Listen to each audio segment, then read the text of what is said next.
പാലക്കാട് ജില്ലാ ആശുപത്രിയിൽ നിന്ന് പൊതുജനം കഴുതയല്ല സർ നേരെ പോകുന്നത് വയനാട് പുൽപ്പള്ളി സാമൂഹ്യാരോഗ്യ കേന്ദ്രത്തിലേക്കാണ്.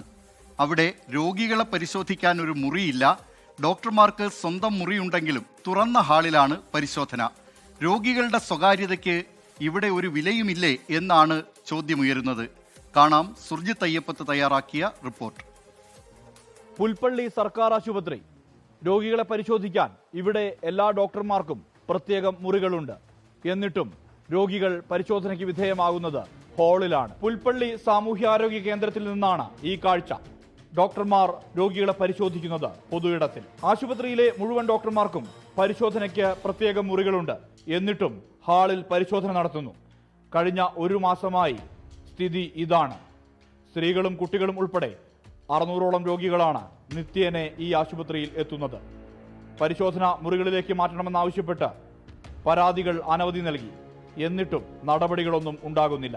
എന്തോ സമരത്തിന്റെ പേരിലാണെന്ന് പറയുന്നു. കുറെ നാളുകളായിട്ട് ഡോക്ടർമാർ രോഗികളെ മുറിക്ക് പുറത്തിരുന്നാണ് പരിശോധിക്കുന്നത്. വരാന്തയിൽ പോലെയുള്ള തുറന്ന സ്ഥലങ്ങളിൽ നിന്ന് പരിശോധിക്കുന്നത് വരുന്ന ആളുകൾക്ക്, സ്ത്രീകളടക്കമുള്ളവർക്ക് വലിയ ബുദ്ധിമുട്ടുണ്ടാകുന്നുണ്ട്.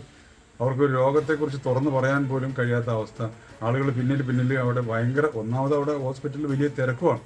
അപ്പോൾ ആ തിരക്കിൻ്റെ ഇടയിൽ ആളുകൾ തള്ളി നിൽക്കുമ്പോൾ സ്ത്രീകൾക്കും കുട്ടികൾക്കും ഒക്കെ രോഗം ഡോക്ടറോട് തുറന്നു പറയാൻ പോലും പ്രയാസമുണ്ട്. അധികൃതരുടെ ഭാഗത്തു നിന്നുമുള്ള ഇത്തരത്തിലുള്ള നടപടി പ്രതിഷേധത്തിന് കാരണമായിട്ടുണ്ട്. പരിശോധന മുറിയിലേക്ക് മാറ്റാൻ തയ്യാറായില്ലെങ്കിൽ ആശുപത്രിക്ക് മുന്നിൽ സമരപരിപാടികൾ ആരംഭിക്കാനുള്ള ഒരുക്കത്തിലാണ് വിവിധ സംഘടനകൾ. രോഗികളുടെ സ്വകാര്യതയ്ക്ക് ഒരു വിലയുമില്ലേ? ഇത് മനുഷ്യാവകാശ ലംഘനമെന്നാണ് ചൂണ്ടിക്കാട്ടപ്പെടുന്നത്. ഉണ്ടാകേണ്ടത് നടപടികളാണ്. സുർജിത്ത് അയ്യപ്പത്ത്, 24 വയനാട്.